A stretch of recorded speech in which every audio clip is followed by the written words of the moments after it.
Inside Story Uganda, real source of political updates. Nasinga kunze ku myaka gino mukusookedde abasebo ne banyabo tewali nsonga n'emu etaasalwawo kooti era bw'oyogera okuseka omugwa nze nkyewuunya kuno si kusika mugwa kuno kunyooma okwa gavumenti kwezza enyooma ebiragiro bya kooti ebyenjawulo. Omusango ogwali ku kooti ensukkulumu tono nnyo kyenjagala okutegeeza abantu gwali gwa kujulira. Bw'ojulira wabeerawo ze bayita grounds, ebintu by'omulugunya mu musango guno. Ebintu ebyemulugunywaako byonna kooti ensukkulumu y'abalamuzi 7 era ekiteesayo abalamuzi 7 ofune omuwendo tebali 8, ofune omuwendo gwe bayita odd. Kakati olina okuba nga buli ku kintu ekyemulugunyiziddwako owangudde abantu 4, abasatu ne bwe batebakuwadde oba owangudde. Bw'otowangula 4 ensonga eyo egudde butaka. Abalamuzi bonna abali ku kooti ensukkulumu muba mwenkana, oba omulamuzi chief justice akulira abalamuzi banne naye abayenkana nammwe abeera memba.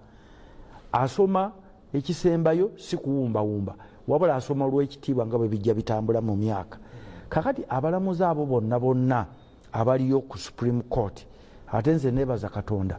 abasatu kati n'owookuna Muzamiru Kibedi twali mu kibiina kimu, ate ababiri nabasomesa Monica Mujenyi ne Bamugemerere Catherine nabasomesa, ate abo babiri ne bafumbirwa abantu betwali mu kibiina kyekimu, Hamu Mujenyi ne George Bamugemererwe. Ekitegeeza sibanyooma, bonna mbamanyi. Abana nasoma nabo, ate tweyise faamu yaffe bagitanga faamu B Claude Development Center yabeerangamu abantu 14 nga bwe tutuula naye ye mukama waffe. Owini Doro yandika omwaka gumu. Kakati bonna brains za waggulu si za bulijjo oliraga nti avumira Owini Doro mwewuunya kubanga ne byakolebwa Katende Sempebwa nga is one of the stars. Kakati abalamuzi abo bonna bwe basalawo ku nsonga liba lifuuse etteeka. Etteeka liba lya parliament ne kooti. Kooti esobola okukola etteeka ensukkulumu. Kaakati we twogerere yadde kwemulugunya kwali ku kooti y'amagye. Bonna abalamuzi awamu nga tebeetemyemu ne bagamba kooti y'amagye si kooti erina okuwuliriza emisango egy'abannansi abantu aba bulijjo ba civilians, era erekeraawo byebadde ekola biri null and void. Kakati mu mateeka bassebo ne banya batuwuliriza etteeka mulina ogitegeera. Nze ndi musiraamu, oli wajja nagyeyo bayibuli n'agamba nti Yesu yakola omwenge ekaana, gwe tojja kugenda wamyoga nti ne Yesu yakola omwenge. Ekyagumukozesa omwenge kulaga kubanga embaga senga yaga nti olusozi lweri luzikiridde ng'ate abantu bali wano ku mbaga tebamanya maanyi ga Katonda. Kati ekinyusi ekirimu kyali kulaga amaanyi ga Katonda. Kati mu kooti tulina ebintu bibiri. Kooti science etambulira ku principle na concept. Tulina ebintu bibiri mu kooti. Tulina ensalawo ya kooti substratum, ekinyusi ekibeeramu ne principles. Kakati kooti eno abantu 7 ekyabalonza batuwe ekinyusi. Kati ekinyusi ekyabadde mu kooti eno kye bayita ratio decidendi, kyotunuulira ensalawo ya kooti, amateeka mu kooti ensalawo ebeeramu ekyo beta ratio decidendi. Yabadde ku kintu kimu nti kooti y'amagye si kooti erina okuwuliriza emisango gy'aba civilian era ebigenda maaso mu kooti y'amagye biri null and void. Katosobola kitegeeza bifu bwefufululu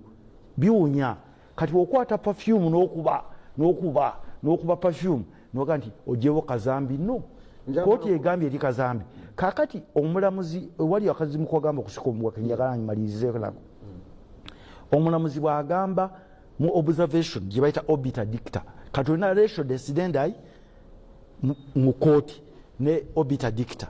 nti ensalawo peegi 2 abalamuzi asobola okwogera. Kakati omulamuzi omu ku balamuzi 7 bw'agamba mu passing naga era abantu mu batwale fayiro mu kooti ez'abantu ba bulijjo. Eryo si etteeka. kooti tenaba kusalawo nti mutwale fayiro mu bantu ba bulijjo. Kooti yasazeewo ekinyusi ekya ratio decidendi nti eno si kooti. Kakati gwe alimu ng'atone jena abadde pati wa kooti tebalina kuwa order nti abantu bate, kubanga eri kooti bagisazaamu terina buvunaanyizibwa na buyinza kutwayinga bantu. Awo ogenda mu kyebaita judicial notice, gwe n'owa amagezi teweetaaga gamba nti omusana gwayasibaga gwabadde misana niwagamba jjayo samometa bwogamba otya nti misana. You take it for an assumption, a judicial assumption gye bayita judicial notice, abantu n'obatabuti kubanga bali mu bitongole by'olinako obuvunaanyizibwa n'okuwa amagezi. Kati oli kusika mugwa. Bino bye bakola bya kifuula nnenge, bya kifere, era babikoze kugamba nti kukuba kifuba ffe munaatukola ki. Tosobola kuddayo ate mu kooti kubanga kooti ebyo tebyagisabibwa. Egambe nti mubate teyayogedde kubata, ekyo tekyali ground. Kakati gwe yabasiba mu bukyamu bwe baga nti kooti ebalina tenako obuvunaanyizibwa erina mu bukyamu is null and void, you just release. Bw'oba oyagala obakwata otereeze ne mamala okufuluma geeti n'obakwata neogenda ku poliisi ne bawandiika fayiro ne bawa statement. Ato DPP alina obuyinza ku misango n'asoma fayiro eyo n'aga nti ono mutwale wano, ono talina musango. Naye sikoliza kiri ekifu n'otwala fayiro enfu ate eterezebwe. Nga maliriza ne parliament terina buyinza bukola teeka kukyusa kino kya kooti. Article 92 ya constitution kyena mu bbiri enambukufu bulungi toyinza kukola teeka kusazaamu kiragiro kya kooti. Nakyo kyennyini kirani constitution. Sooka ogyewo kali akawaayiro then otambuze emirimu. Kati okutuddiza ffe ekifu kive mu kooti gye baga nti terina mateeka mukitereeze musobole okusiba abantu mu mateeka, ekyo kirani constitution. Okay. Mfunye solution gy'owadde awo singa mbadde nyina buyinza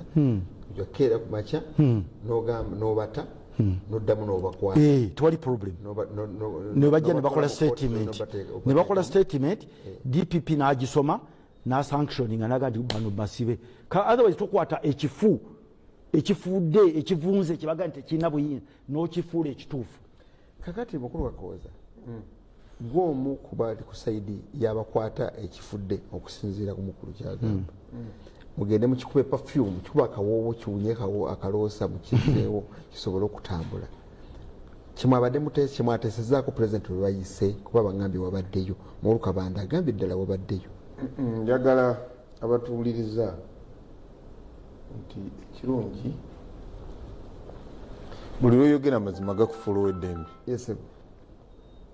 Yawo okusooka okwebaza abalamuzi nti bulijjo mu Uganda babadde boogera tewali rule of law, tewali demokurasi. Kati ndowooza oyo propaganda yaweddewo. Nfaamu tubeera tusirise etunulya gavumenti era terina mateeka tekola bino biki naye kati ndowooza kyalabise mu public domain nti buli lwogenda mu kooti ng'oyagala okumanya ebifaayo waliyo ebigobererwa ne bakusalira omusango gukusinze oba tegukusinze. Ntegedde bulungi? Kati mu public bano basekretary ya gavumenti baleke okuddayo nti tewali rule of law, tewali democracy. Weeri ekyo kyanyambye nti abalamuzi bazze ne basalawo ensala yaabwe. Era nze abalamuzi sirina kye mbagamba lwa nsonga nti bwe nabadde mpuliriza omulamuzi omukulu kyebadde agamba yaga nti okay, bwe mubanga mukola ebintu mubikolenga mu butereevu bwabyo. N'akola summary n'agamba of course kooti ez'amagye weziri naye ze bibadde bikola zibadde zikola si kugamba bulangulufu nze okuluŋŋamya. Bwe yabadde ayogera nti nze okuluŋŋamya era mmwe mwennyini ababadde babikola kati mukole bwe muti. Ekitegeeza yaluŋŋumiza n'agamba mmwe mubadde mukola ekyo. Ekusooka kooti yammwe gye mbadde mukozesa tembadde muntu amanyi mateeka bulungi. Era ennyingo ya article 28 n'abirimu okuwa fair hearing mu civil liberty mu civilians n'amagye nti ne boona obeera amagye bakusalirenga omusango ng'olina ki fair hearing. Ekyo kyabadde prominent. Nze ndowooza ne mubajja nti ne boona obeera ng'olina abantu babaleese omuntu oyo ne bwabeera w'amagye nga kooti maasho bweri mulina okufuna omuntu at least amanye amateeka agali ku levo yagambye jaji ku levo ya jaji naye sikuleeta buli muntu nayingira ffe waffe nno ba tax consultants nga bola tax tribunal ffe twateeka mu tax tribunal nga teekawo etteeka eryabo omuntu ali ku levo yamanyi esingayo ey'amaanyi kuko omuntu alina expertise mwogwo omulimu ekyo kyayambye okubeera nti singa kooti maaso zibadde zikola yalungamiza buli omu n'abeera kiriya kubanga olutalo lwe tubadde nalwo ba civilians lwaki babatrayinga mu kooti z'amagye n'aganda mutereeze ebintu mubikole nga muki bulamu bulukufu bwabo nzijukira emabega nti bwe twali tukola amendment mu UPDF Act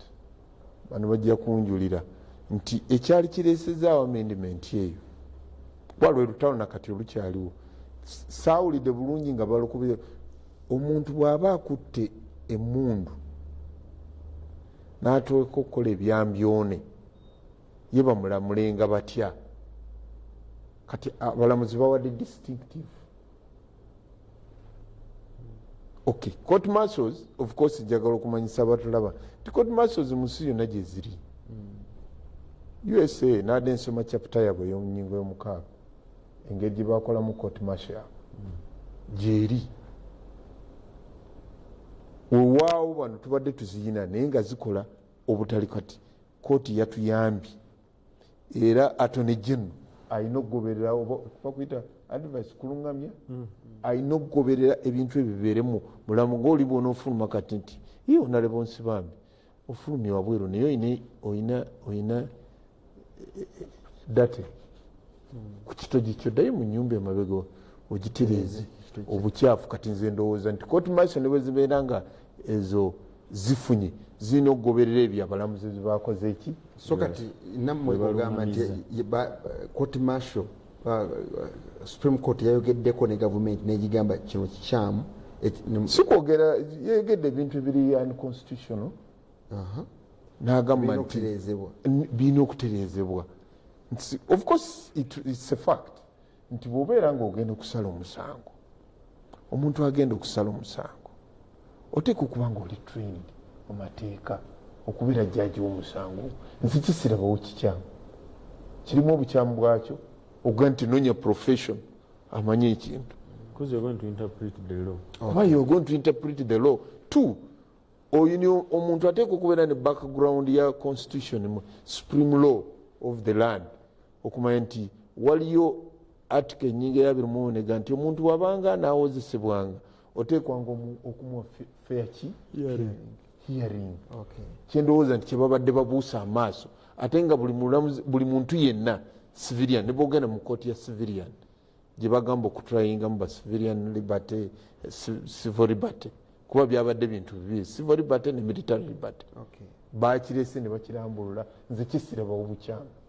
bwe baba baddayo okutereeza ebintu bibeere smart nze sikiramu naye ngaekikulu nti gavumenti ekibadde kigambibwa baseketerera gavumenti tewali mateeka tewali democracy ekyo kyavudde mu public domain. Ekyokubiri ekikyasigaddewo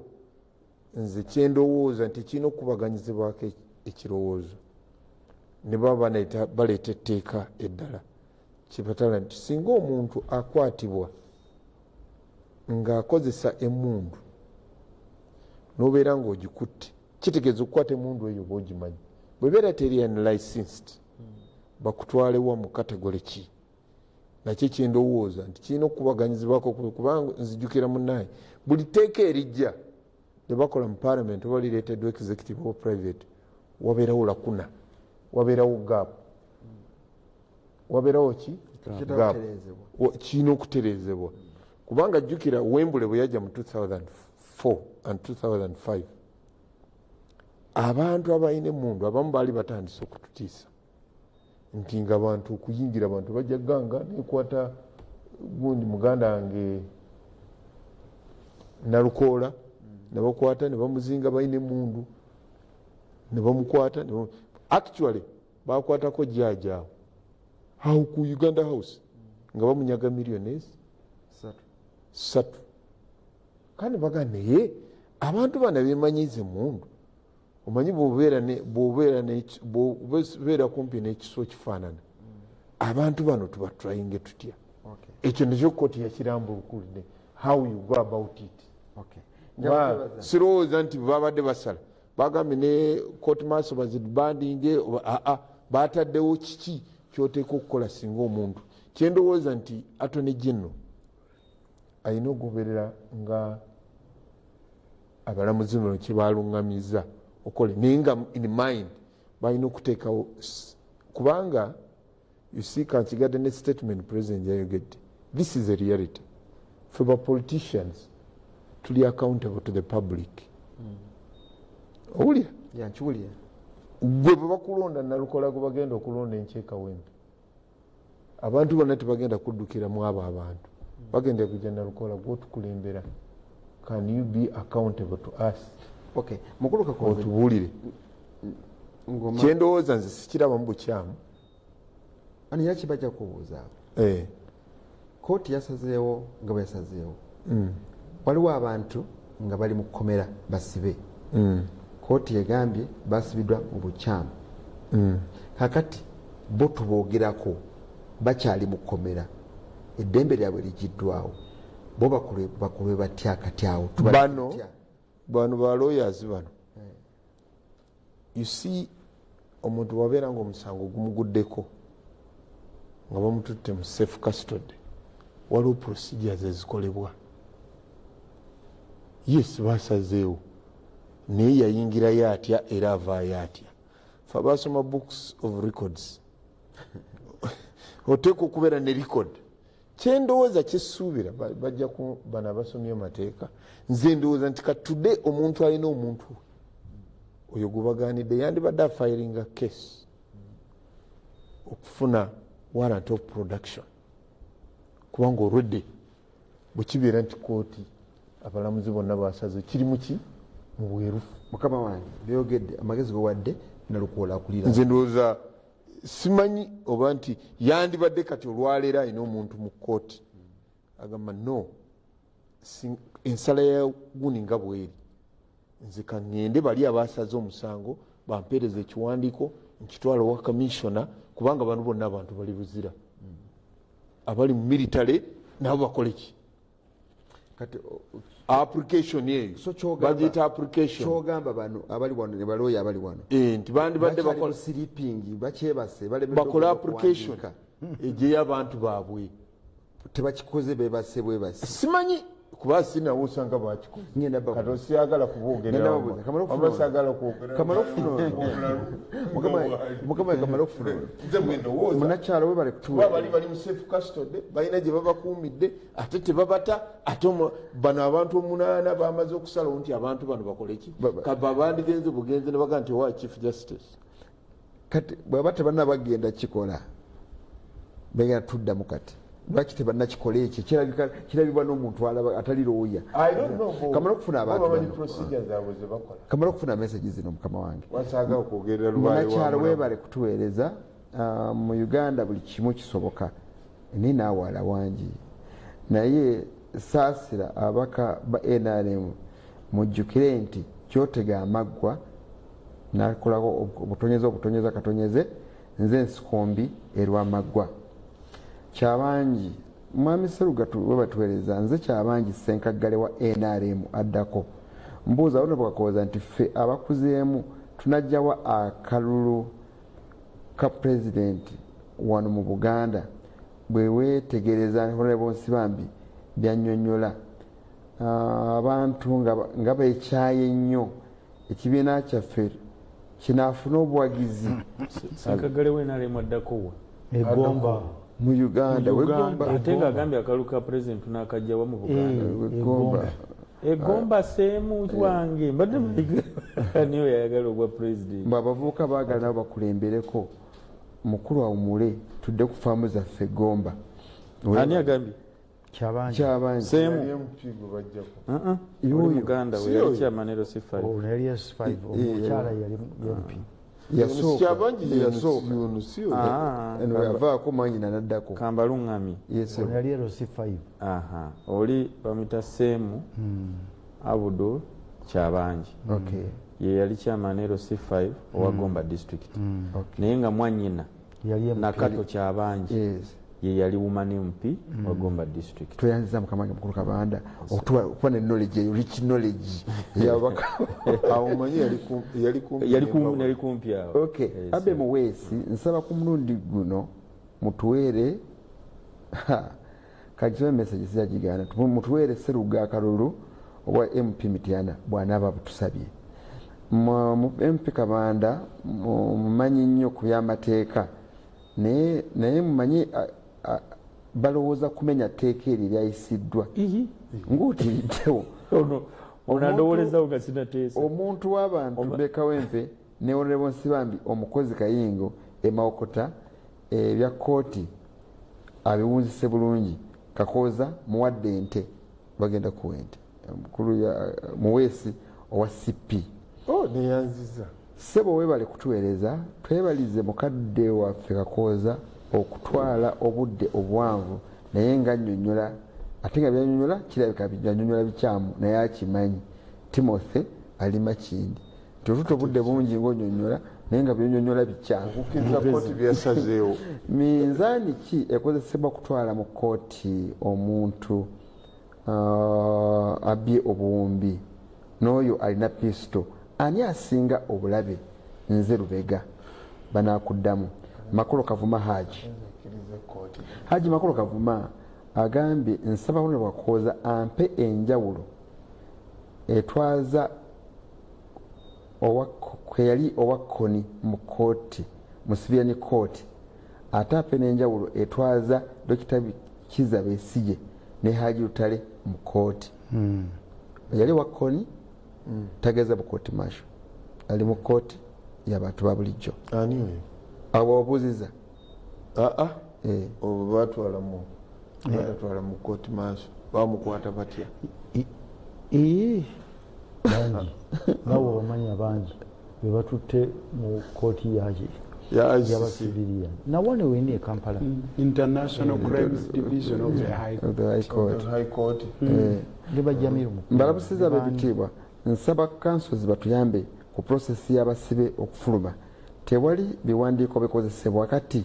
mu mbeera eno ani abikola kati enaabeeranga prison break nze ndowooza nti ekya gavumenti kati process kyekola kiringa okutambuza olumbe bwe kuba John Kyazze asinzidde Mityana message nzeebaza ze mumpeereza Katomatovu ebukomansimbi abasibe ba civilian bandibadde babatadda kuba tewali kooti ntuufu yabasiba ate poliisi si yabakwata tebaliiko charge before a competent court munakyalo we bali kuweereza nze abeena ensonga eno bagibalatiramu nze mbatya ndabye Michael Mawanda nga yeekalakaasa oluvannyuma lw'okuva mu kkomera James Makindi bikwataganye ebyo sibitegedde naye ndowooza abakulu babitegedde benkyazizza munakyalo we bali kutuweereza bannange Oluganda luzibu mukulu we Hoima Oiro City ompereza message mukulu Bon Umaru Hoima kikiteke mu luzungu njagitegeera njajawulamu njagikeberamu girabe Honorable Seruganda Lukola yatukoze bubi nnyo erowoozo bye birungi okubitwala eyo gyalaze atukoze bubi yalibaddewa bwegyoyagala abeere Jime Kawembe Mwami Seruga okusibwa kwa Besigye lyessanyu lyabo Bakabanda naye nabo bajjukire nti ensi terina nnyiniyo ensi ejja kukyuka ebaddire mukulu Seruga okusibwa kw'omukulu Besigye bamusibako emisango baliwe bagenda tunnyonnyola mbuli essanyu lyo naye nga sinderina basanyu lyange bamusiba yali alakolaki era omwami Seruga nkwebaza nnyo okutuweereza obulungi naddala mu by'obukulembeze. Kansooke nkusabe oneebaliza Katonda olwa Sulimaani Katonda gwe yawa amagezi. Honorable Kamanda era nsaba omuŋambire musabye njagala muwe ekibanja wano ekizira Kalangala Ssese asobole okulungamya disitulikiti yaffe nga bw'alungamya abalala. Njagala kumaliza message zino nga njagala bakwasa muzindaalo. Kalumba Sulaiman Saloge Kayaji buyikwe mbagala nnyo. Honorable Nalukoola, everywhere we go our gold in Kawempe. Muganga Godfrey Rweza Kajansi ani agisindise yabadde wano ekyalaleka yagikusindikira mukulu musome muyina wano omulamuzi omukulu mwami Museveni omulamuzi omukulu Godfrey Rweza Kajansi omulamuzi omukulu ye mwami Museveni tulina nsalawo ye eri faino wabula Honorable Kabanda nandabikira musanyufu nnyo wamma Nalukoola wish you a success. Munsasire enkomezaawo message nyingi nnyo ziri wano nyingi. Njagadde etandikire ku gwe ensonga eno gye twogerako bannange nnene nnyo. Ffe abantu ba bulijjo bayita abasoma amateeka amalala. Ffe twasoma amalala. Twasoma amateeka ga katikisimu ge tumanyi naye nagano tugakozesa. Aye nammwe tukimanyi wadde muli mwasoma amateeka naye nammwe mugenda mu kkooti awaabi n'abeera lawyer gwe bawaabidde n'abeera lawyer abasalira n'abeera lawyer wadde olumu abasingako obwa siniya n'olwekyo n'asalawo kyonna bwagadde okisalawo naye nga mwenna muli balawyer basatu yogera na kano olwaleero Minister wa Constitutional Affairs agaye nti kijja kubeera erroneous nnyo okuga nti akyogedde atya Mao ogamba atya agambye nti kijja kubeera kikyamu nnyo okulowooza nti ekkooti bazibaninze era nti ekkooti yalagidde nti abasibe bakoleki babate mukulu Nalukoola omugole waffe Kazinda Lukaako mwebale nnyo bwana Seruga mpuliriza abateesa abasoose mwebale nnyo musomesa wange ne Honorable Kakooza mbawulidde naye kisookera ddala Honorable Kakooza kyayagala abantu b'ensi eno bakkirize si kituufu. Bw'agamba nti kati tulekeraawo okugamba nti wano tewali demokrasiya na nfuga y'amateeka. Singa wabaddewo demokrasiya n'enfuga y'amateeka ebibukadde eyo ensala teyalibadde ensonga yalibadde yamaze okuteekebwa mu nkola. Olw'ensonga zino ze ŋŋenda okuwa ekisookera ddala gavumenti etuula ku masiga asatu. Wano laba waliwo legislature ewatuula Honorable Kabanda ye teeserezo parliament ate wano ne wajja wabeerawo judiciary essiga eritaputa amateeka judiciary ate ne wabeerawo ne executive lyessiga effuzi erikulirwa president. Etteeka bwe liba lireetebwa ebbago litera emirundi egisinga lireetebwa essiga effuzi ebbago. Ebbago eryo ne likubaganyizibwako ebirowoozo ne liyisibwa mu legislature essiga erikola amateeka. Naye bwe liba limaze okufuuka etteeka abalitaputa ne bagamba ddala tukuzudde nga wabbaaka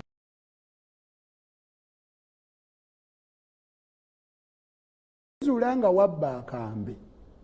ateeka mu nkola ate ye executive. Kati mu musango gwe twogerako olwaleero Ssaabawolereza wa gavumenti atuula mu executive yali nga y'omu ku abo abaali mu kkooti kuba oluvannyuma lwa Honorable Kabaziguruka okuwangula mu kkooti etaputa ssemateeka ssaabawolereza wa gavumenti ye yajulira.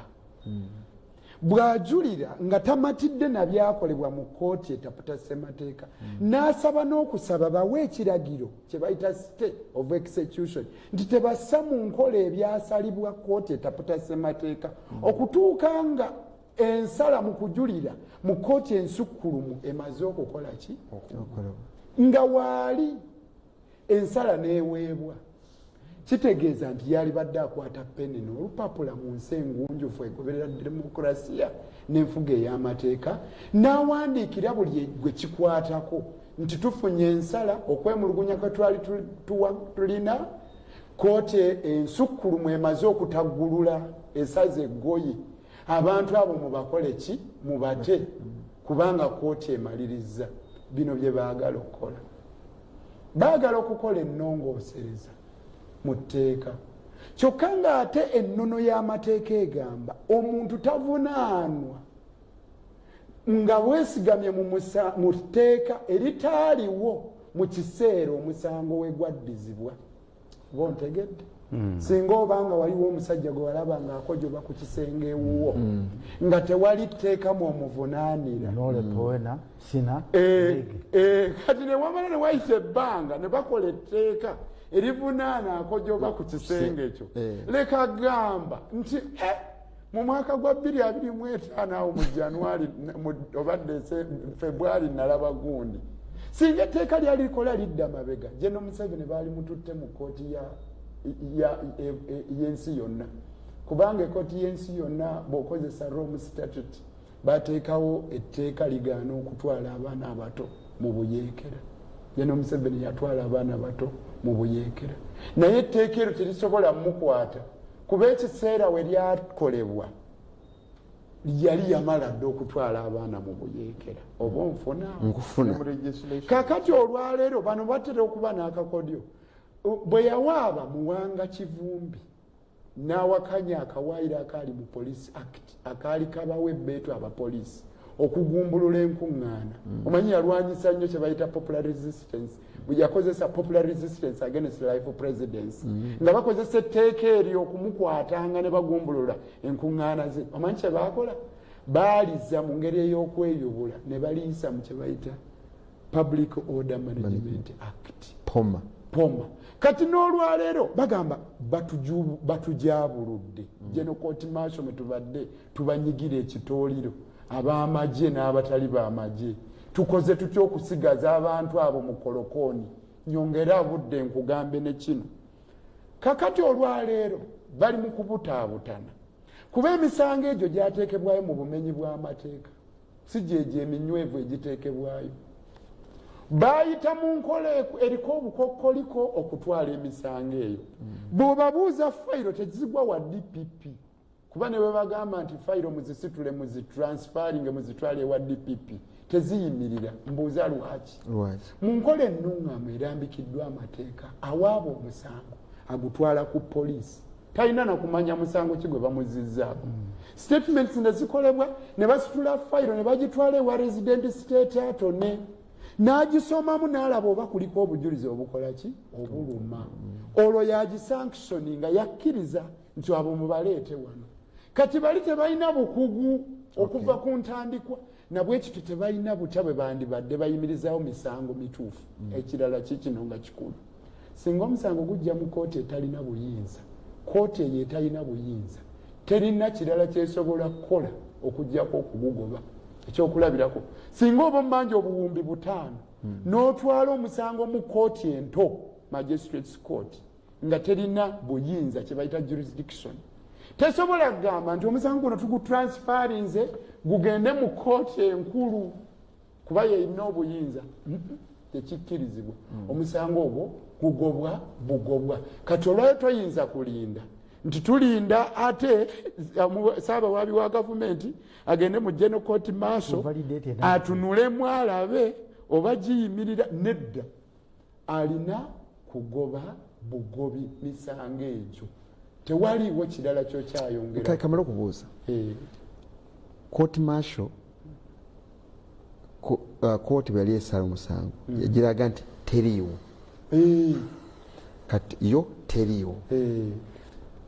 kakati ate enayogererawa egambe nti omusango ngugobi nga teriiwo weebale nnyo awo wennyini onkoze bulungi yannyonnyola bulungi Supreme Court kooti ensukkulumu negamba General Court Martial eyo nnungi nga disciplinary committee si kooti wabula disciplinary committee kati wulira kino ekigambo bwe baba nga baleeta omusango mu disciplinary committee etalina buyinza etuula butuuzi negamba mwaleeta omusango awatali watuufu wulira bwana Serugaka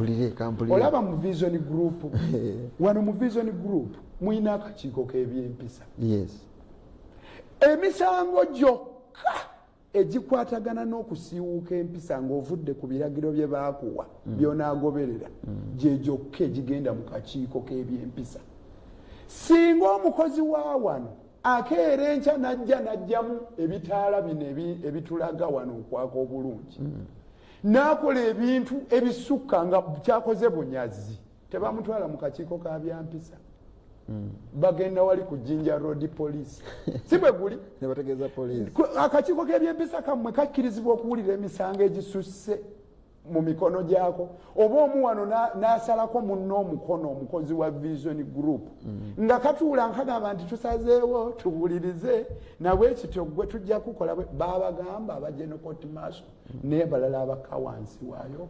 nti temuyina buyinza busala misango gituusa kusiba bantu wabula disciplinary era okusa ensala ya Supreme Court teyasinga kuyamba ba civilian yayamba nnyo bannamagye ababadde bayigganyizibwa nga bw'obanga bakulaba ng'olabika olimu akantu akatawagira gavumenti eriko ng'agamba abo ba mu General Court Marshal mubateekeko obuyeekera tebalina buyinza buwulira misango gya buyeekera baali baasukka we balina okukoma nga batuuka n'okugamba nti kino ky'olina monopole ya by'amagye amagye ge gannyini kyo ne bakusanga n'akasepiti eyeewuwo ne bagamba nga kaliko ebibomboola kazinzimiya kandibanga kalabika ne baga kooti ensukumu negamba tewali komo ku kiki ekyabannamagye olw'okuba bambi baali si bamanyi nga banaanuula ne basukka we balina okukoma kakati ekyo kyabaleetera obuzibu bavunaana abantu olw'okuba n'emmundu bavunaana abantu mu obutemu gw'omanye ebirungo by'obutemu nga tewagenda ku ssomero osobola okumanya ensonga ennyo eziyimirizaawo obutemu olyoka ovunaana omuntu gwatasomanga yagamba bw'ati Saabalamuzi nti kyafaanananga okuddira looyo atayigangako naye yegeregeranyako ye kennyini kati nganze atagendanga kuyiga ne baŋŋamba nduumire ekibinja ky'amagye tukuume ensalo z'eggwanga lino kikyamu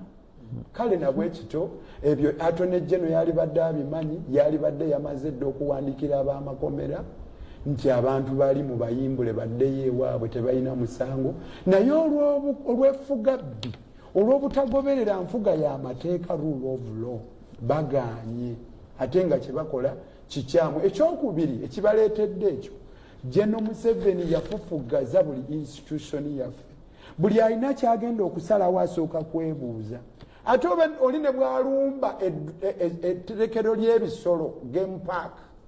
nga tebannamugjawo basooka kubuuza oba bano oba bawagizi ba General Museveni oba abamanyiiko so nga ate kyagenda okukolawo kituufu olw'okuba biri byali biragiro era nga Supreme Court bwe yagamba nti eno kooti teri impartial kubeegoberera biragiro by'omuntu oli omu atudde waggulu kati era ne baana abali mu General Court Marshal batya bagamba tubata tutya ng'ate omukulu ye yagamba yawe ebiragiro wano ono mumusibe ono temumusiba tebalina we badda bannange tulidde amateeka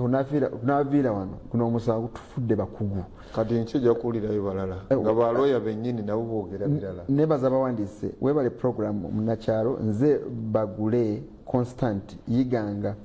abasibe bakyali mu makomera ennaku zaabwe ezituuka komezebwawo mu kooti babatwalawa ennaku zaabwe bwe ziba zituuse ez'okubazza mu kooti babatwala wa mulamuzi kyoyo gwe basanga komanda eyaggwa Attorney General mu Parliament lwe baali balina okuddizibwa mu kooti n'agamba tebaddiziddwa mu kooti kuba kooti teyabaddeyo bwe yayogera ng'ali mu Parliament naye jjukira oyo ye yajulira ye yali awakanya ensala ya kooti kati byayogera oyo Attorney General alimba anti yasingibwa omusango era nebwosoma omanyi bitwagala okuclarifying Attorney General si ye nanyini kooti pate pati bakiyita batya abadde babiikana mu kooti kati kooti bwe mukakkanya nemubuulira nti kyobaddeko kikyamu ye ngaomuwabuzi wa gavumenti kyalina okukola kugendera ku oda ya kooti nze ndowooza bwe yazze mu palamenti yabagambye yazze mu palamenti yagambye nina okugoberera kooti kyeyakoze ekiyaŋambye teyetagana kujja mu palamenti mwamubuuziza nemugamba lwaki abasibe bakyali mu kkomera era n'agamba nti ebiragiro kooti byeyawadde n'okulungamya kweyawadde kwetulina okugoberera si bwe yagambye.mukulu Kakooza kyenjagala mutegeere ate nga kooti ne rule of law gyayogedde kweyimiridde ate nejjeno byonna byakola birina okuba nga bitambulira mu ssemateeka nze n'okujja okwogera mu palamenti kyabadde outravayas tiyetaaga kudda nga bamusabye abaseketera abamusaba butamanya abaseketera gavumenti egwe nga mulimu ne leader of opposition si buli looyo ayogera tamanyi nti amanyi ensonga zayogerako ekyo kyo muno kimanya si buli musawo ow'amaaso nti asobola okuzaaza omukyala kakati basically kino kyetugambako kuba oli yadde annyonnyola just giving a plain bwebamusabye baani aboludda ani yasoose omusaba yabadde leader of opposition. What is his experience in this matter? Kubanga ebintu byetwogera yabadde amuvunaana lwaki executive tennassa mu nkola ate nakyo kyabadde kikyamu teyetaaga muvunaana bampadde fayiro Honorable Kakooza teyetaaga namuvunaana obuvunaanyizibwa buli eriye kubanga yalina institution erina abantu bano mu bukyamu to do what they call judicial notice tewetaaga kuddayo mu kooti ennyonnyole ekintu ekiri obvious. That's an assumption and the principle of law. Lwaki yasaba state of execution? Lwaki yasaba state? Kasaba nsaba tugende nsaba tuveewo wano wetutuuse kati tugende eri mutobazi wejja kigere weekizza kati naye tusooke tuveewo tuwulidde ebirowoozo byammwe ebiri ku nsonga eyo naye ndowoozayo mbadde nyawoddemu akantu kano katono nnyo nga sinagenda awakitiibwa Kabanda. Makolo Kavuma yakubuzizza owe enjawulo etwaza mukulu Kwoyero owa Koni mu civilian court ate netwala Kizza Besigye ne Haji Lutale mu court martial. Charge sheet tezifaanagana. Tolowooza nti buli mubbi yenna gwe batwala mu kooti emisango giba gifaanagana. Waliwo omubbi w'enkoko waliwo n'omubbi ekibuuzo ddamu akiwulire sikiddamu nti yabalaata Koyero ogambye Koyero yatta abantu n'abeera mu lutalo oluusi abantu ebigwera 13 ono bamukutte ne pisto e Kenya n'omuleeta mu kooti maaso gy'atalina right to rule of law kati ate oli ali mu kuvunaanibwa okutta abantu 3 n'okwokya abantu n'obasalako emimwa n'omutwala mu civilian court n'ogamba ti kyagishiti tekibeera nti buli misango gyonna nga bw'ogambye nti bw'oba omanyi eriiso oli dokita wa liiso bajja kutwala nti oli wa dokita wa mubiri gwonna buli cases zisinziira era nawodde mu nsala oyo gye munnyonnyola akimanye nti kyovudde olaba ne abalamuzi bano musabe babadde tebagenze mu details za buli keesi ya buli muntu yenna bagambye abo bonna be mulina mu kkomera mukwate fayiro zammwe muzitwalo wa DPP bo babeera nga ba criminal cases babatwale bo babeera nga baki I had it properly nti transfer those bazitutteyo bakukewakiririza bazitutteyo omuntu alina okukikola yaziraga nti bagenda ziteekayo kati DPP yeyaze mu parliament DPP n'abeera yeetengeredde taweebwa biragiro attorney general wa gavumenti kyavuddaga nti ngoberera kooti byeyakoze eki yasazeewo kati mukyamu weebale mukulu Kakooza weebale muganda wange mukulu Kabanda oli mu ttabi erimu musiga erimu erya gavumenti erigenda okuwamba gavumenti erikola amateeka ate amasiga wadde gaba 3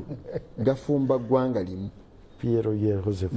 Eggwanga litudde ku masiga 3 tewali limu liyitamu lisu erimu esukkuluma kuli naalyo entamu ejja kugwamu era bwe litabaawo era ejja kugwamu. So essiga lye mulimu bwe mwagenze ne musinkana President Museveni mu kabondo k'ababaka ba Parliament aba NRM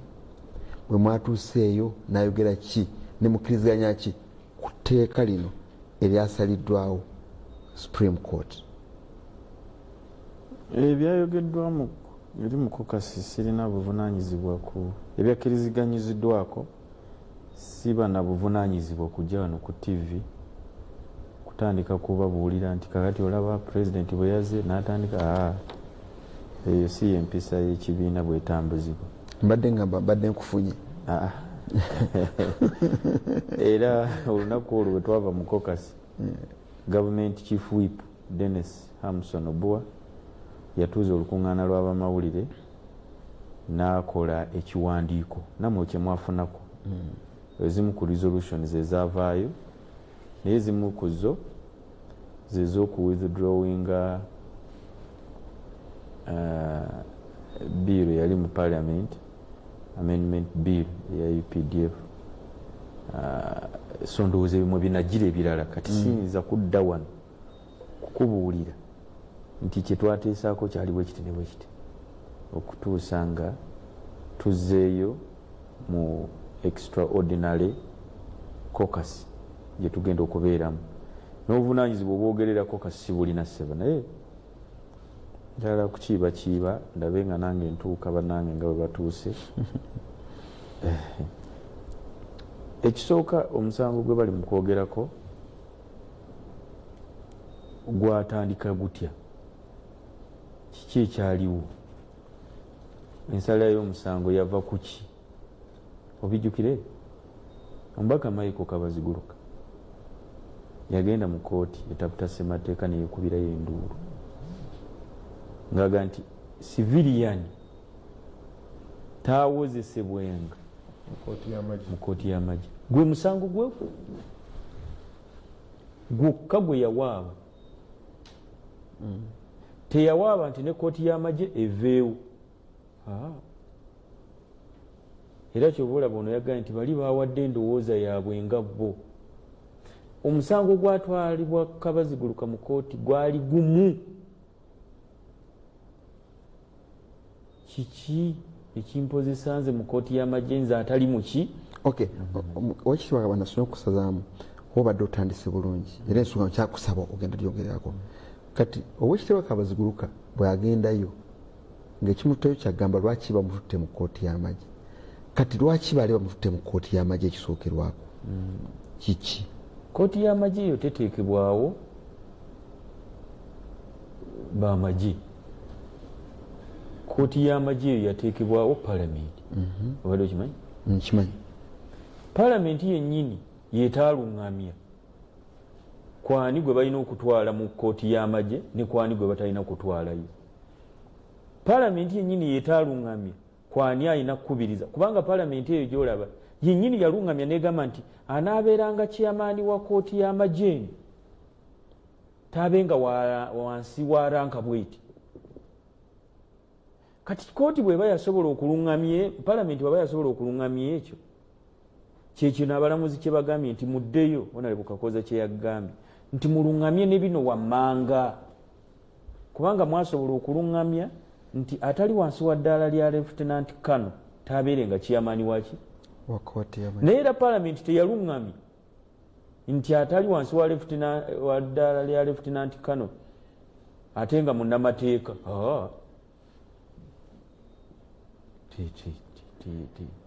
nimba bwe kiri era nerekawo ekirala omulamuzi kyeyagedde what is important balooya bano kye batoogera nti waliwo ambiguity mu eri etteeka erigamba nti waliwo penal code nga bakutte n'emmundu that's a criminal case gye bateeka civilian omuntu wa civilian bandibadde bamuleeta mu penal code ate ne baleeta ne muki ne mu y'amagye kati n'agamba nti musalewo kimu kakati mutwala bano lwaki mubatwala mu byumbi kati abalamuzi babakolere ki so mukirungamye mukikole nti babatwala mukibakwogera mukulu Kakooza ne mukulu Seruga n'abatulaba kakati eno area gye muliko wano ffenna muzanyira twogera ku no mukulu Kakooza kyova lwaki wasoma to that level nobeera expert mu misolo kakati kino kyetwogerako waliwo principles ezitambulirwako abalamuzi bali 7 ekyabafuula 7 bandibadde bayinza okuwa omulamuzi omu kwe kufuna consensus ku majority eyafo kakati gudda ku judgment no observation mu nsalawo eya page 2 omulamuzi kayogedde nga passing okafuule nti ensalawo ya kooti ensalawo ya kooti ebeera mu bantu bana omuntu ate ogamba nti yagambye omu tasalawo is an observation for persuasion oli kyeyagambye nti in future osobola leka gamba nti ensalawo ya kooti ensalawo ya kooti omulamu substratum eri mu ratio decidendal nkokonkulu y'ensala nayogedde Oluganda nti yagambye bino mbirungamye lwaki bagambye abana nabyo babirungamye bwe kitabeeramu tekyabaddemu tuyizaayo muzindalo era nkyabulamu kali omukulu Kabanda ye Kabaziguruka yali azizza musango ki oba mutwaza mu kooti y'amagye gwe Kabaziguruka omanyi abantu mubuuka omusango ne mutunuulira era bano tebayinza kugamba lwaki Besigye tebayinza kubuulira Besigye musango gwe yazza gwe bamuvunaana bamanyi gumuluma kati bo bakujjayo ne bagamba lwaki awoolezesebwa eno naye tebatuuka ku kinyusi nsonga ki lwaki bamututteyo gwe omuntu ali muku bano tebakiwakanya ahobonobinga n'ahobonobinga baki ki mu Luganda naye ali kyogamba kulinga kwekulubeesa ali mu kwekulubeesa n'abajaasi abali mu gavumenti eno bagule ebyokulwanyisa bikube ennyonyi ya pulezidenti wansi afe Kabaziguruka gwoyogerako yali awandiika bayeekera wakirabako mu charge sheet ate gwe wagirabyeko temunaba nagikkiriza by the way bano abakulu lwakuba tebaagala babuulira tebanaba nagikkiriza nti omusango gutandika okuwulirizibwa okuwulirizibwawa anti eri gye bamututte ate kammalirize nze mbadde manyi bano abakulu basoma amateeka ne bagasomesa ate nga bagategeera mu kiseera kye batwaliramu Dr. Kizza Besigye mu kooti eri kooti yali yawadde ensala yaayo ku ekyo gwogambe nti no bamutwala mu bukyamu kooti yali tenaba kuwa nsala yaayo ku kooti y'amagye era yali ekyakola n'olwekyo bano abakulu bakimanyi omusango li ogwali gumuvunaanibwa naye eyo nga sigenze eyo kooti eno mpulira bano baagala okubuzaabuza abatulaba bawangule debate bino si byakuwangula debate birebeere bya logic tukozese obwongo kubanga nammwe abaga nti mwasoma amateeka ne mugasomesa mwewunzika ngo naawoleza sayidi ndala ate nga neyamusomesa awoleza sayidi ndala nga ne gwe yasomesa yanaasala omusango lwaki gwe togamba naye tojjukira bino bye nakusomesa nga bino bye bituufu bawunzika bagenze kuwoza kyokka nga ate ono yeyasomesa ono oli nga yeyasomesa oli okukakana ng'ate oli gwe yasomesa ono amugambye nti musomesa wange wano oli mukyamu si bye byamateeka ebyo no interpreting nga neyakusomesa naye n'omusalira omusango kati bano bakkirize tuwe endowooza yaffe kubanga nabo si balamuzi balooya ng'abalala kooti bw'eba ewa ensala yaayo gwe naawe okimanyi nti omutwe omukulu ogwa kooti abeera ani akulira kooti eyo wulira nanti nkunyonyola era ne omulamuzi chief justice Kolo yakinyonyola n'agamba nti anti eyo ndowoozayo kubanga ndowooza yaffe kubanga ekyo is a clear principle ti bwe mubeera mu court of appeal mwena mwenkanya amaanyi anti omusomesa tiyabisomesa tiyabikwata kuba yagambye kansooke mpe wano basooke bawa ensala yaabwe mpe yange eri fayino mpe samale sibu yayogera gwoba otya samale kyebagamba protocol ya kooti gwoli mutuufu kati toyintapulitinga mateeka nze nkubulira oli byeyayogera oyagala kuwakanya oli tulina obuzibu kansonalukolo nakulabamu mu kooti kuba oluzungu luno lwewafuuyira wanebweru lwe lwandeetera omusajja yagamba nti fayino nze ngenda okuwa fayino protocol ya kooti ne bwatakyogera anti kati nze ebyo mbadde sibimanyi kimpa ekifaananyi nti oli yagikulira kamalirize bannange anti gwatusoka kakati bannange nze bwe twawuliriza kooti bulungi muli balamuzi manya muli balooya ate ng'ogiiko okuba balooya n'abalamuzi bali nabo balooya temumanyi ngeri ki gye bategeeramu nsala ya kooti oba tewagitegedde eyati mmwe nga balooya ensala ya kooti bw'oba togitegedde oli wa ddembe gwe nga looya okuddamu n'obuuza abalamuzi ensala yaabwe teyategerekese bulungi kuba oyimiridde ono n'ogamba nti minisita wa justice siye mawo okimanyi nti naye looya naye namusomesa omuntu yenna okujjano nagaa nti abasibe nti kooti yalagidde abalamuzi balagidde abasibe babate kati ye ate yazze n'agamba looya munno gwe wasomesa akyogerawo mu palamenti obutamanya kati wamusomesa bintu n'atayiga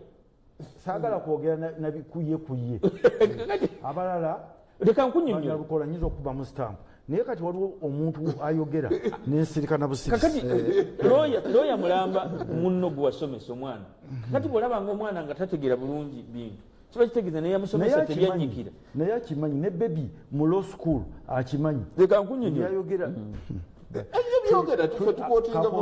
looya tuli wano mu nsi tuseka naye ekizibu kino ekiriwo kyemwogera ne honorable Kabanda temukimanyi leka malirize onalebo nsibambi temukola mutya temuwa abantu biwawaatiro bikyamu we have survivors no you cannot say any lawyer of his caliber whatever the level ne bwaba second year law student anti kati gwe beyogera gwe awakanya gwe bwekitunulyanga profession kyeyayogedde kirina makulu ki kakati nze saagala onalebo nsibambi amixinge politics n'amateeka na logic nze I have no reason kindly don't do that because nkusuubira gwe nga munnamateeka okutambulira kwekyo ekituufu mawu yagambye nti abalamuzi bagambye oba kooti actually yagambye kooti nti emisango egyo gyonna egibadde giwolezebwa mu kooti eri giyimirire ne keese zaabwe zibeere transfer omulamuzi ogu ne mwonda mpozi yagala nti ayikonka ati ze nkubulira judgment now that's where kati awo njagala mwenga balooye they don't form a majority in the quorum wasomesanga otya mu kibiina ng'olwana n'abayizi anti kyetwagala okubategeeza bw'oba tomanyi anti leka njogere osaba akadde nti kyoyogera kituufu ate unaakoma wange abantu mubabuzaabuza kubanga nze quorum y'abantu bana gw'olina babiri that does not form the decision of a Supreme Court. Thank you very much. Kakati gwenge yasomesa bali bw'obadde oyogerako n'abalabe wasoma nabo kati bw'obanga olabanga bali government interpretinga bubi kye basazeewo gwe nga looyo okozeewo ki ate gavumenti ogera gikolera ki ebadde yanakyemalira ate yanakyemalira yakuwadde ruling eno nze mba mpita abantu to invoke article 3.5 when you bw'omenya ssemateeka bw'omenya ssemateeka ba citizens bafuna obuvunanyizibwa okukozesa amaanyi gonna bajjewo okumenya ssemateeka lwaki tobakulemberamu enkya ate nze lwaki nze olaba eddembe alirekedde bali nengenda emalawi nembeerayo comfortably ati nze okujja nawano ekiro olina okunebaza Gondebaza Kabanda kati Kabanda gobana obukyali mu nasale nze abange bali graduates kakati kyenjagala bino bye tulwana tulwanira ggwanga lituluma naye noti nsibambi mbugo bakulembere kati nze onkube tiya gasi kati Besigye kyogamba byali byakijega nze simanyi mbeera ze naye nze embeera zange ekyankubira tiya gasi nina kwogera by'amateeka n'engalambika naye mbakulembera lwaki oyinza okuntwala mu bintu ebyoga nti bakulembere enkya olwanirira nsi nze ndi roodi sisobera kubeera ensi ngirwaniridde ku mateeka byenjogera wano nze kyenjagala kisinga n'ekitala kyenjagala malirize nemwe muleme kulowooza nti buli muntu yena ajja kukola byemukola ebyo kyenjagala malirize nakyo ekyo kikubuulidde n'abantu bakimanye njagala kusaba mwami eno nsibambi abeere omuteesa amanye engeri puroguramu gye zitambulamu abeere nga looya era omubaka wa palamenti ati nze nkubuulidde nti abo bonna abaana toyinza kujja wano n'oyagala owanyisiganye ebigambo buwanyisiganye anti nze nkubuulidde olekawo obudde ku principles n'oyogera ebibyo then n'omulala n'akola ki n'ayogera kubanga omaliriza oba mmaliriza oba simaliriza simanyi bino ebyamateeka yabimanyi okusinga nze si byakukaayana bya logic togenda wali noga nti kakati nze mutuufu eyo gyolaba eyo ruling bawandiikira si muntu mulala bawandiikira Attorney General okugiteekesa muki mu nkola era kyova olaba President we yali ayemulugunya ku nsala ya kooti ye mwenyini yaga nti sikiriziganyiza na nsala ya kooti naye ate finally n'agamba njiwa ekitiibwa kubanga yatuyita mu caucus n'agamba kooti yenyini yatulagira tukole amendments kakati amendments era ze tugenda okukola ki bwe kituuka ku amendments bagamba kooti yasaze mu bukyamu ate nga kooti yenyini yasaze tukole ki amendments secondly kooti yenyini yawa ensala yayo negamba nti batondewo kooti endala eri ku levo ya nga bwolaba land division n'endala enaawozesanga abantu ab'ekika bwe kityo kakati ate yenyini kooti negamba nti okuwozesa bano mu kooti eri kuyimirire mu transferring files zonna mu civil court maybe balinze bateekewo kooti eri balyoke batransferring emisango gino gitandika okuwulirizibwa oliya olina okusaba nkwesiga bamubuuziza ekibuuzo lawyer bamubuuziza ekibuuzo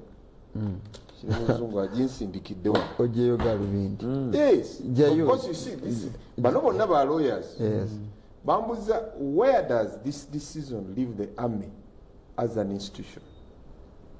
n'abaddamu okusalawo kuno kulekawo amagye ng'ekitongole n'agamba the military now has a clarity. This decision was not against the army but rather in the favor of the constitution. It benefits everyone including the military because it clearly distinguishes between military discipline and civilian justice. This ruling prevents these two areas from being conflicted. While the military may have initially been surprised by the ruling, it has now an opportunity to adapt and align its processes accordingly. The Supreme Court even suggested amendment to the UPDF Act, which established the court-martial and the high-risk needed for trials to be fair and just. obadde obyogere badde nga omusomesa w'amateeka g'ebyobusuubuzi kati njagala obikolenga mu nnamawulire mu bufunze abadde agamba ki kyabadde ategeeza kinayogedde mu kusooka nti ekkooti yawadde okulungamya ebintu bwabawozesebwa mu civilian ne mu military court era neyamba okubeera nti ababadde batafuna fairness olwaleero bateeka okugikola egoberera okulungamizibwa nga bwe bitandika era n'agamba tikitegeeza nti kino kisema nti ekiteekesawo kooti ya trials mu court martial kitegeeza ne court martial bagimanyi nti weeri byebimu omulamuzi byabadde asazaawo kubagoberere. ekyo tekirina mutawaana. This is what I say. Your position of the law. nga nsaba bakaba parliament ekyo nzikiziganya nakyo nti bwe tugenda mu parliament ya to the Uganda extent nti ewulira emisango gy'abannamagye kuddamu komiti kutwalira amateeka mu ngalo nga tuli mu parliament kuba kati omupiira guli waffe ne bwe tujja wano ku TV ne twagala okusanyusa abalonzi baffe nti nze mwandabye nze nabadde nwanyisa kino nze nadde nkola ki kati ekiseera kizze amendment zigenda kukomawo oluddawa mu parliament wogenda okusangira ababaka nga mu kifo ky'okuteesa close gundi by close ng'ate nga n'okubaawo tebaliiwo nga bali mu kulwana enguumizi ezinyooka mujje mu parliament emitwe gitwesere era Honorable Nsibambi oleeta akawaayiroko okanyigemu ogambe kino kiganye ne tugenda okuwunzika oyinza okuba nga toliiwo ate gwe road kakati mukulu Kabanda nze at the level of the committee njagenda mpeyo ne memorandum ne mu parliament nkole yuki eyo mu plenary omanyi what happens kakati munyamaanyi sekugwa amaanyi zesobola kwogera dakiika 2 ono emmata gye manyi nti okutereeza omuntu ono omubaaga omwesajjare weetaaga 30 minutes. However, I will get my 20 minutes era nja kuwaako ne kopi kumaayo naye ati yowa leva eri gye mukuŋŋaanya mu kibinja ate gye bakulonda okujja nze ntuno ebutunuzi era nze nkoma ku committee just look at my report. I know naye gye bakulonda okujja abakulembeze amagezi gange amatonotono ngateeka ku committee kati ono kamubuulire ne kati bw'okunyimiriza nga nakanyiga bwoti n'ogamba ngwe tuula senior legislator ali wano njagala namubuulire report ya committee is not the final terina binding bayiza n'obutagitambulira wali kye baleese ku answered wali jangu wali tugire wali bwe tuba tukola close by close tebagaba na minutes osoma njagala mukubulire close over a narrative because the article is very clear you cannot validate kubanga wali bwoba osoma bill article 92 bwoba oli mu committee stage onakimanyi njagala mubulire committee stage fe abali mu parliament ono senior legislator tewabawo budde. You are free to speak. Ku committee stage generating a consensus. Wali biba mu debate ku committee stage onyumya nti muganda wange n'abatuulaba ffenna bwe mbiraba parliament bakuwa maximum 2 minutes mukuteesa nga waliwo maximum 2 minutes wano wetwogerera otuwadde dakiika kumpi 10 naye nga tetuna bwe tutuuse era nakyo njagala nkimunyonyole mu parliament mu parliament 2 minutes oba 1 minute bajiwanga waliwo statement esomeddwa ne bw'obanga oriactinga ku communication ya chair tebakuwaako budde bwonna parliament gwe Kabanda lwakuba kati ate wampaako ne sente oyambadde mu parliament nze sirifunangako mubaka nfuuwa ono ate wanfuuwa na mu ddoola kati yanfuuwa sente mu parliament omwo nangamba oteesezza to ne bwenfuluma neŋŋenda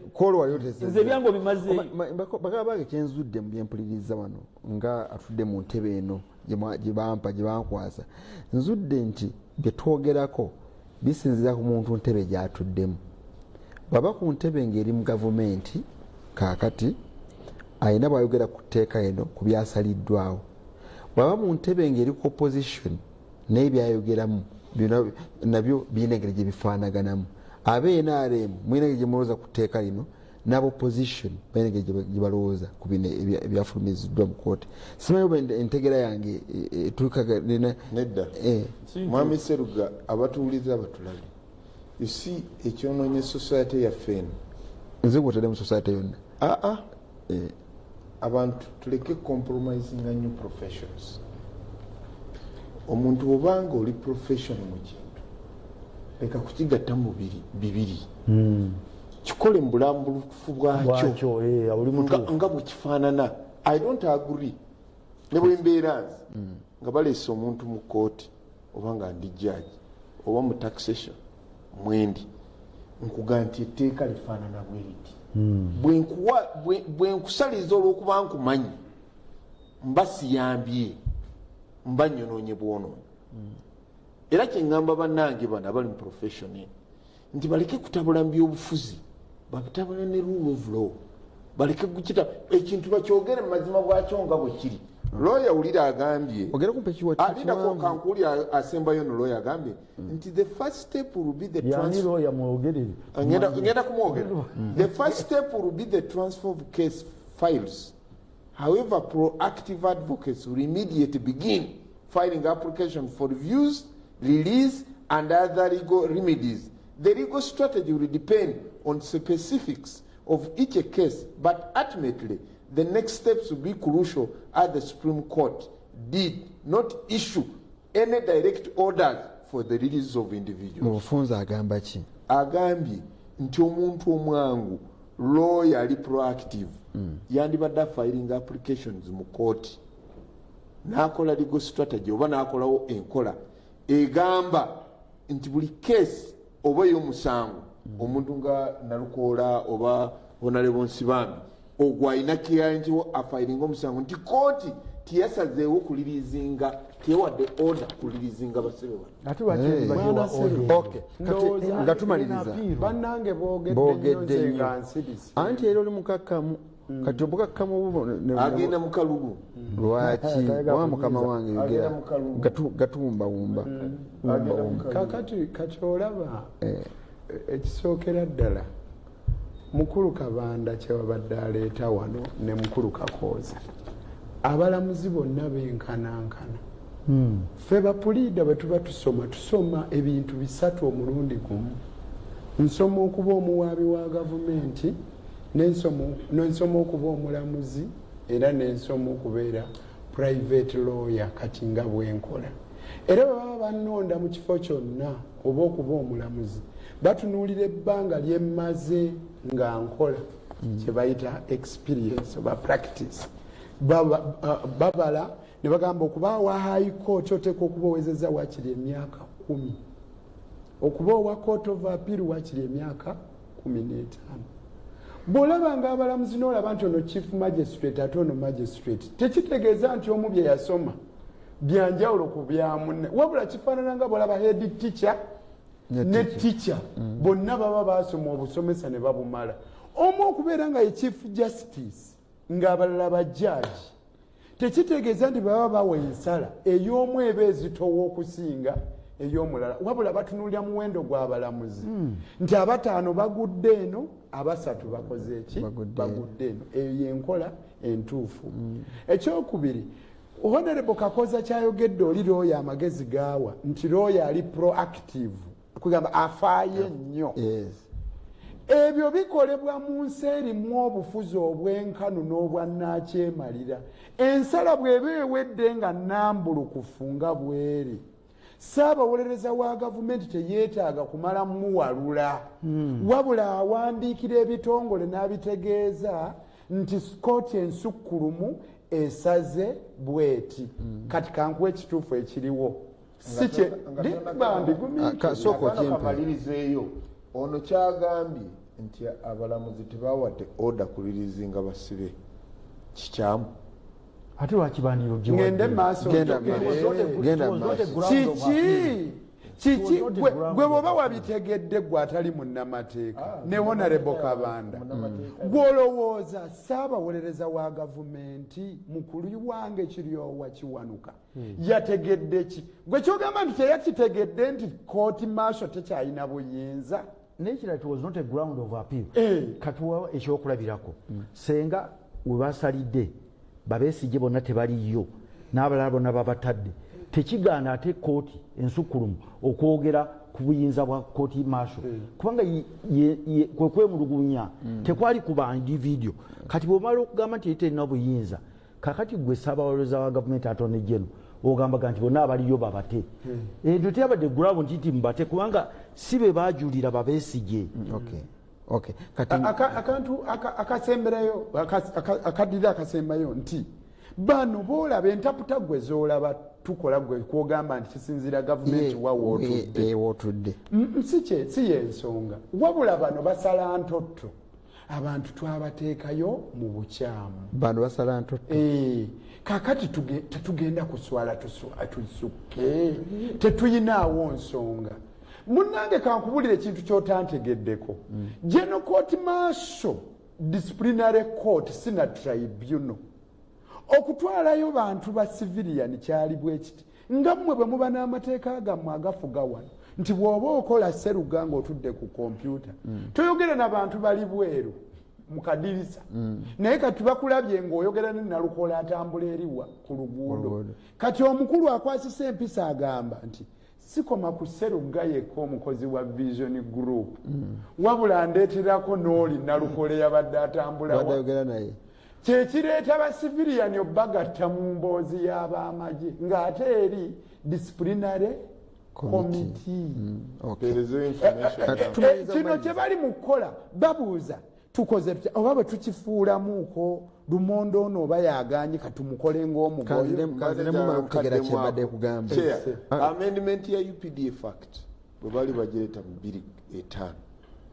baali bagireeta nga bateekawo omuntu article ya 117 mu UPDF Act omuntu abeera ne mundu ng'akutte mundu kweganga bola nti ali associated nga yakutte mundu bakola amendment eyo nejja mu tteeka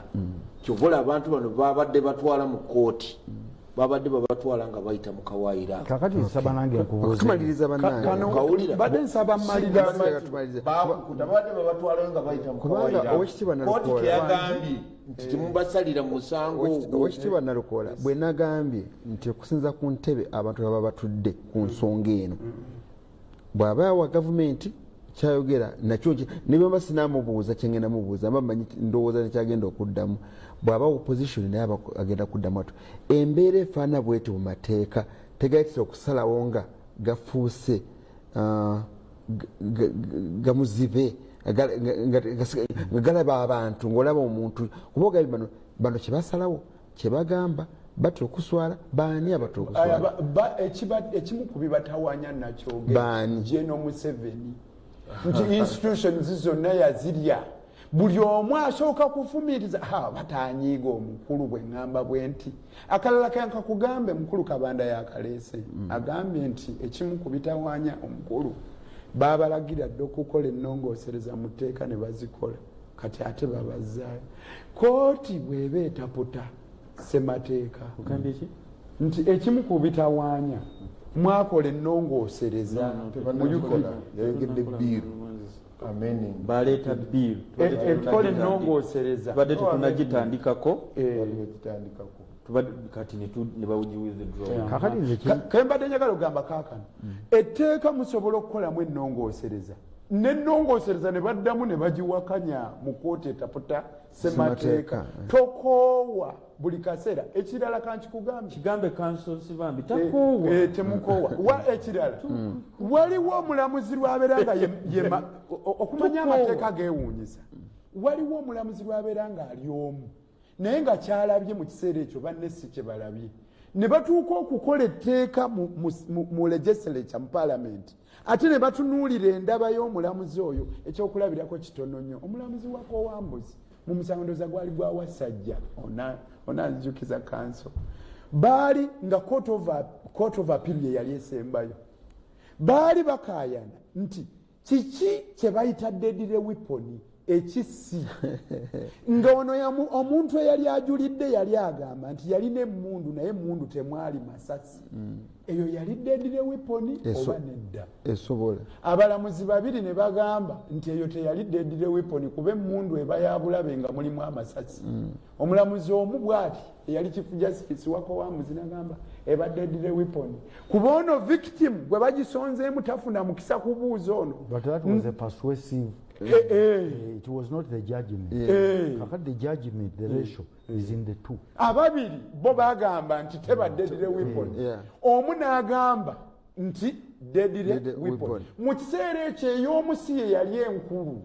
kubanga ye yali omu newankubadde nga bye yali ayogera bw'obiwuliramu amakulu byafuna amakulu oluvannyuma bwe baali bakola ennongoosereza mu Penal Code Act ne bagamba ne bwe kabanga kamundu k'omwana omuto kazanyisa ne bweba substance oba amazzi agannyogoga ne bagakuyiira eba deadly weapon kuba akafaananyi oli ng'akuyiridde amazzi agannyogoga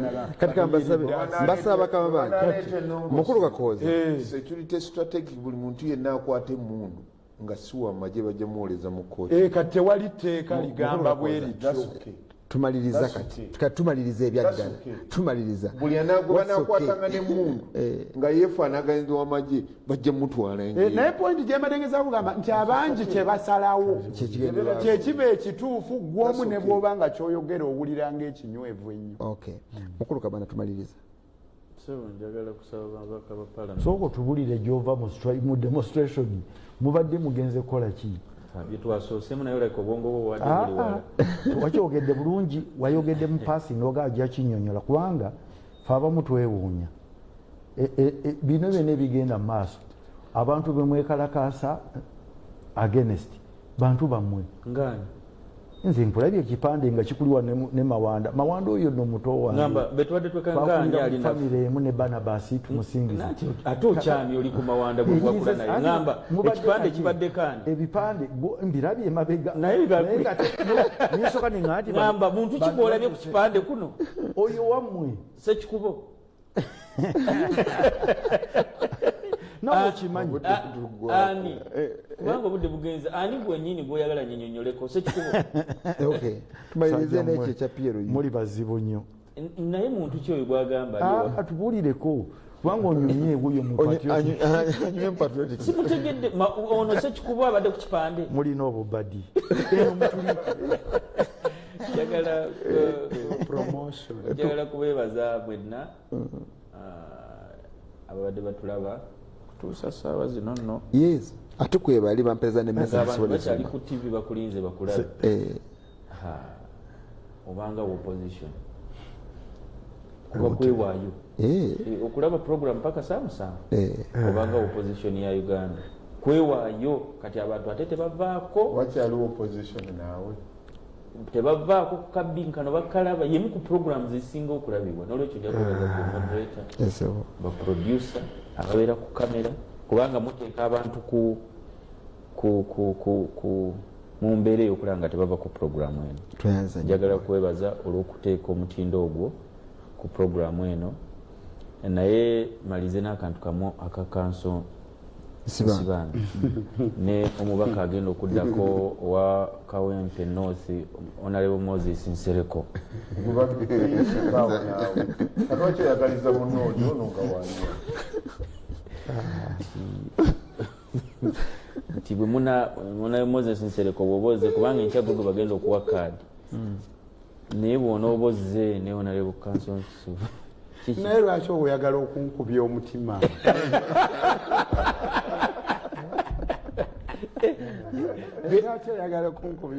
genda kumulala kubanga ava kusoma wano amateeka asomye wano etteeka agambye nti kasita okola omuntu kyonna ekintu ogala ne bwe kuyira mazzi olinga akayakuyiridde amazzi nkuyiridde asidi osigaza akasawo ko mu ngalo nofa bayinza okukyajinga omusango olina musango engeri gy'oguyise wano ngwerabidde omuntu okubanga omugezezaako ekintu kyonna ekimugjawo obulamu bwe deadly weapon kati mwami Nsereko Moses oli deadly weapon sonyi wasigenda kukozesa wano omulundi guddako kubanga oli kyakulabirako kyantiisa naye mba nenjala kubasaba mwami Nsereko Moses waba azze mu Parliament kaadi gwe bagenda ogiwa enkya ne Honorable Council nti bwe banaleeta amendment zino nga kooti bwe yalagidde mujje mulekeraawo okubeera nga ekitabo ekiri mu Bayibuli ekyokungubaga muyina omukisa ogw'okujja wali ne kawayiro ku kawayiro kawayiro ku kawayiro kawayiro ku kawayiro ensonga tuzisunsule mutusinge mu byamateeka tukkirize amagulu tugakole ki mugawanike tugawanike. Mukulu Nsibambi bagambye oweddemu amaanyi genda musunsule kawayiro ku kawayiro. Siwedde mu maanyi basse muju gye bali naye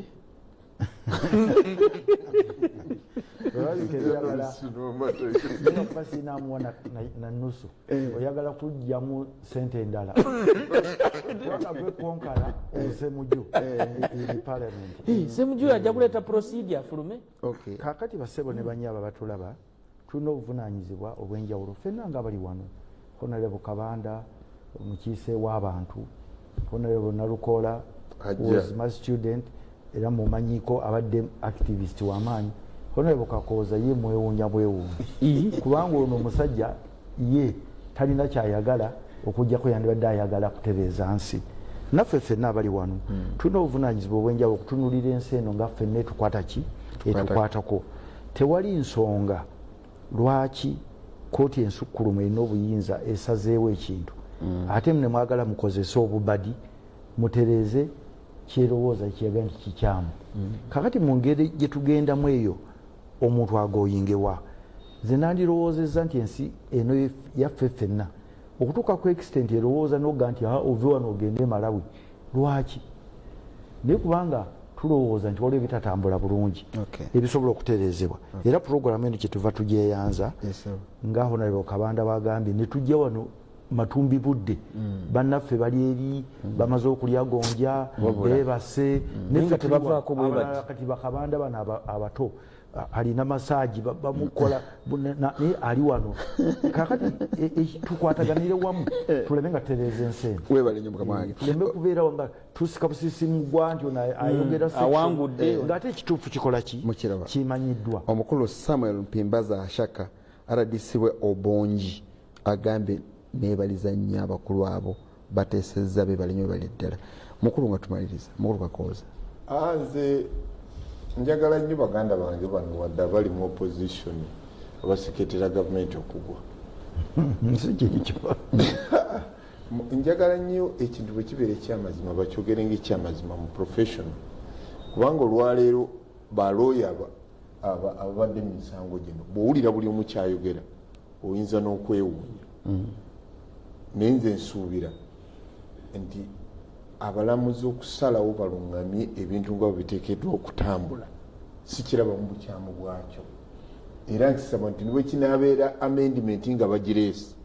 bagitwale nga bamanyi spirit baregistra lwalo kyetuyita bwe baleeta etteeka ku amendment wali gye bayita spirit kiritegeeza nekiriteeka okukiwalinga nti ekigendererwa ky'abantu abakwasibwa emmundu abaagala okweyisa nga ab'amagye kooti bye yagambye nabo bateeka okubeera nga balina fair justice naye nga nabo bakwatiddwa because security kyekintu ekisingirayo ddala okubeera ffenna ekitukwatako fundamentally bwe tukiteesa nga tukiyitako buyisi bwe tutyo nze ndowooza kiyinza okutuleetera obuzibu ffenna. Nalukola ayagala ogenda ekawempe abeere afune tiketi eya nuupu omwagaliza olugendo olulungi kubanga akaluluko omala kawangula naye kyemusaba nti taddanga neyeebuuza naga nti Kakooza yandabulira wano wa ebirowoozo bibyanjawule n'abantu bagendamu ng'abamu baganda bange abagendayo kati bali mu kwebuuza enyindo engalo bazitadde mu nyindo ajja kusooka kusasula za nkwebaziza ogenda mu nuupu. Wycliffe Mwesigye ow'Enakawa nkwebaziza nnyo. Mr. Abudo Peter Kevin Peter osinzidde Majjanji Busia naye weebale era n'okutwebalezako abakulu. Njagadde osembeyo mukama wange kuba gwe oli ku mulumyo mugole olunaku terukedde lwakedde nadda lwaleero lwetusuubira okulangira nenze nkusabira bagikuuta. Omukulu oli agugambye tayagalira kadala ogifune owenaremu bagifuna yamanyi naye tasaana kubeera memba wa nuupu. Omukulu akuwagira Mukulu Kakooza bakuba bukubi mu bufunze obw'eddakiika 2 ompe ekyogamba abantu b'Ekawempe North abakulaba. Weebale nnyo ssebo okusookera ddala abantu bano njolesezza okwawukana nabo nga ndi wamu n'omusomesa wange ku ngeri bo gye balabyemu ku nsala ya kooti ensukkulumu kuba kooti ensukkulumu bano boolaba tebawakanyiza kooti ensukkulumu kyeyagamba nti bali abaasalirwa edda emisango bo byaggwa lwaki yagamba bwetyo yakola nalite bo baggwa tebadda naye negamba tiyabiyingiramu ebyo tiyagenda detail badde nsaba tugende nga tumaliriza era nkusaba kusima birala weebale nakwale dakika 2 obuuze ku bannakawempe north n'aba memba ba NUP mbasaba mwenna mubeere bakkakkamu naye mujje olunaku olwaleero ku ssaawa awo 4 tebikyali byankyakozi nsuubira nti bajja kuba batubuulira kiki ekyavuddemu mu bye twayogedde mu kuddamu kwaffe mu kunoonyereza kw'ekibiina mu kulonda kwonna nga bwe kwatambudde mu kwekenneenya kwonna mujje batuwe kiki ekyavuddemu era ekigambo kyakakiiko kijja kuba fayino ekigambo kyakakiiko kijja kuba fayino mwe timulonda mu primary zeezo bakola okunoonyereza batubuuza buli kimu bakikola naye okusalawo kwa kakiiko akakiiko gwe kazuula nga okola njagala kusaba omukulu alina kyasaba njagala kusaba abali mu neek njagala kusaba abali mu neek ya PLU mujje bannakibiina musabire nnyo bannaffe abali mu neek ya NUP ba Mickey Wine Buji Banton Buji Banton tali Jamaica bali ku Zoom bali ku Mickey Wine, Nubian Lee, Buji Banton, genda kulonda nakwata kamyufu balonde Nsereko Moses. I am going to kick.